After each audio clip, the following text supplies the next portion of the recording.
Addiction alcoholism की तो सैकड़ों टाइप्स हैं, खाली अल्कोहलिज्म की 26 टाइप्स हैं। ए से लेके जी तक अल्कोहलिज्म 26 किस्म की होती है, लेकिन ये सारी बातें एकेडमिक हैं इसलिए हम आपको नहीं बताते। इसी तरह कोकेन के इस्तेमाल करने वालों की 6 टाइप्स हैं, इसी तरह चरस के इस्तेमाल करने वालों की 12 टाइप्स हैं। तो वो तो फिर आपको अगर एकेडमिकली कुछ करना हो तो ये सारी चीज़ें समझने की ज़रूरत है। लेकिन सवाल ये पैदा होता है कि जब हम कहते हैं कि इस बीमारी का इलाज शुरू होता है, कभी ख़त्म नहीं होता, तो ये एक बड़ा अहम सवाल है और आपको इसे चैलेंज करना होता है क्योंकि ये आपको बात अच्छी नहीं लगती। लेकिन कुछ वजूहात हैं कि जिनके देखते हुए हम ये बात कहते हैं, और गूगल पे भी लिखा हुआ है, इंटरनेट पे भी सर्च करेंगे तो पता चल जाएगा, यूट्यूब से भी पता चल जाएगा।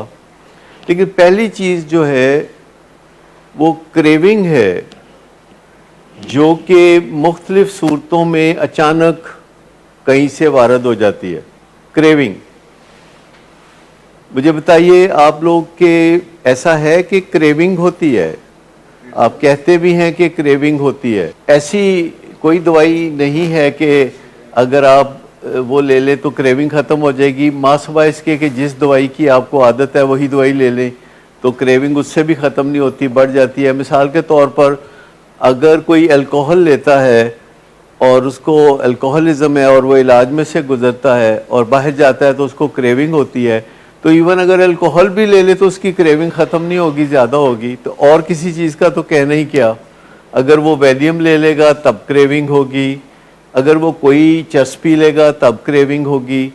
और क्रेविंग महीने 2 महीने होती है कि 3 महीने होती है कि 4 महीने होती है?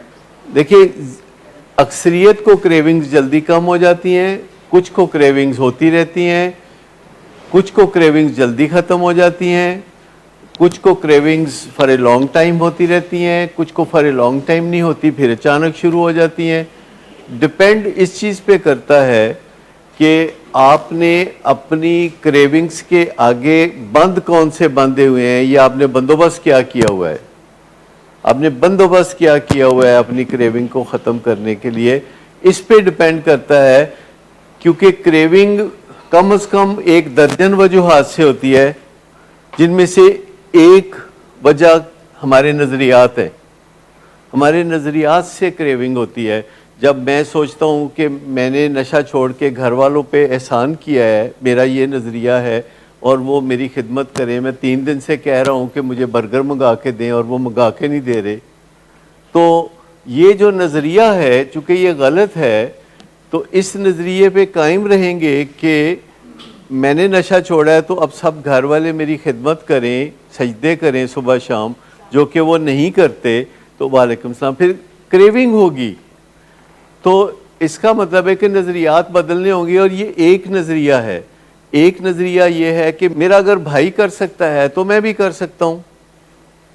एक तो नज़रिया ये है कि मेरा भाई जिम खाना जा सकता है तो मैं भी जा सकता हूँ, मेरा भाई सिगरेट पी सकता है तो मैं क्यों नहीं पी सकता, मेरा भाई ड्राइविंग कर सकता है, फलां दो सकता है, तो ये नज़रिया भी बदलना पड़ेगा। फिर एक नज़रिया ये होता है कि मुझे दूसरों से भी आगे निकलना है, कंपेटिटिवनेस, ये क्रेविंग पैदा करता है। बेशुमार नज़रियात हैं जो कि क्रेविंग पैदा करते हैं, बेशुमार नज़रियात हैं। जो मिसाल के तौर पर बंदा कोई ऐसा काम करता है जिससे गिल्ट होता है तो क्रेविंग पैदा करेगा, ऐसा काम करता है जिससे शेम होती है तो क्रेविंग पैदा होगी। अगर बंदा गुस्सा करता है तो उसको क्रेविंग पैदा होगी, अगर वो बेचैन रहता है तो उसको क्रेविंग पैदा होगी, अगर वो रातों को जागेगा सोएगा नहीं तो क्रेविंग पैदा होगी। और क्रेविंग जो है अल्टीमेटली उसे विल पावर को कंज्यूम करेगी। क्रेविंग का और विल पावर का मुकाबला है। क्रेविंग कहती है नशा करो, विल पावर कहती है नहीं करो, और दोनों एक दूसरे से न्यूट्रलाइज हो जाती हैं। क्रेविंग चलती रहती है, विल पावर ख़त्म हो जाती है। सो ये जो हम कहते हैं ना कि ताज़िंदगी, ये it is just a precaution. जैसे हम आपको कहें कि ताज़िंदगी आपने जहाज़ पे बैठना है तो सीट बेल्ट बांधनी है। आप मुझे कोई वजह बता सकते हैं कि ताज़िंदगी ऐसा करना क्यों ज़रूरी है भाई? وہ کتنے کے جہاز گرتے ہیں؟ روزانہ 10 لاکھ جہاز ٹیک آف کرتے ہیں اور لینڈنگ کرتے ہیں، کتنے کے گرتے ہیں؟ تو پھر کیا ضرورت پڑی ہے اتنی سیٹ بیلٹیں باندھنے کی سیفٹی کے لیے؟ اس کا مطلب ہے کہ معمولی سی چیز بھی جو سیفٹی کی طرف اشارہ کرتی ہے کہ سیٹ بیلٹ باندھنا ہے، تو علاج سے منسلک رہنا بھی سیٹ بیلٹ باندھنے کے مترادف ہے۔ اصل بات یہ ہے کہ جب ہم کہتے ہیں کہ ساری زندگی علاج ہوگا، شروع ہوگا پر کبھی ختم نہیں ہوگا، تو ہم یہ نہیں کہہ رہے ہوتے کہ ساری زندگی آپ کا بچہ نشہ کرے گا۔ ہم اسے کہیں گے کہ جب آپ کا بچہ نشہ چھوڑ دے تو آپ کہیں الحمدللہ اور اس کے بعد علاج جاری رکھیں۔ جب آپ کا بچہ جھوٹ بولنا چھوڑ دے تو آپ کہیں الحمدللہ اور علاج جاری رکھیں۔ جب وہ کام کاج کرنا شروع کر دے، آپ کی خدمت کرنا شروع کر دے، جب وہ غلط کاموں سے دور رہنا شروع کر دے، غلط بندوں سے دور رہنا شروع کر دے، تو کہیں الحمدللہ اور اس کے بعد علاج جاری رکھیں۔ اور جب وہ تہجد گزار ہو جائے تو تب بھی الحمدللہ کہیں اور جاری رکھیں، کیونکہ وہ کمفرٹیبل ہو رہا ہے، اندر سے سوبر ہو رہا ہے، اس کے اندر سکون کا دریا بہہ رہا ہے، تو کہیں الحمدللہ اور علاج کو جاری رکھیں۔ ہو سکتا ہے کہ کچھ لوگوں کو اس طرح مستقل علاج کی ضرورت نہ ہو، پر ہمیں پتہ نہیں کہ کس کو ضرورت ہے اور کس کو ضرورت نہیں ہے۔ ہمیں پتہ نہیں کہ کس کو تا زندگی علاج کی ضرورت ہے اور کس کو تا زندگی ضرورت نہیں ہے، ہمیں نہیں پتہ۔ تو احتیاط کیا ہوگی؟ یہ سبھی کریں گے۔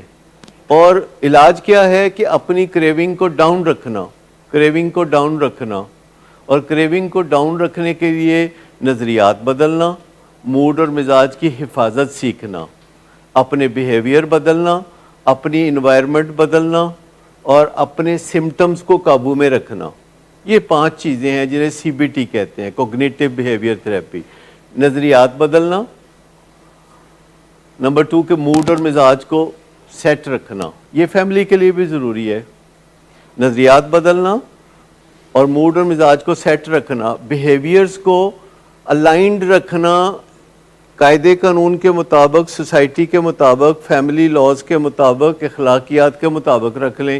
انوائرمنٹ کو ٹھیک رکھنا ہے، نیٹ اینڈ ٹائڈی رکھنا ہے، اپنے ماحول میں ضروریات کو پورا کرنا ہے، اپنی ذمہ داریاں اٹھانا ہے، انوائرمنٹ ٹھیک ہو جائے گی۔ اور 5واں نمبر یہ ہے کہ اگر کوئی سمٹم ہے تو اس کے اوپر توجہ دینی ہے۔ سمٹم کا مطلب یہ ہے کہ اگر آپ کو کوئی سر درد رہتا ہے، پٹھے درد ہوتے ہیں، گھٹنے میں درد رہتی ہے، دانتوں میں درد ہوتی ہے، انگزائٹی ہوتی ہے، پینک اٹیک ہوتے ہیں، ڈپریشن ہوتی ہے، تو اپنے آپ کو سمٹم سے پاک رکھنا۔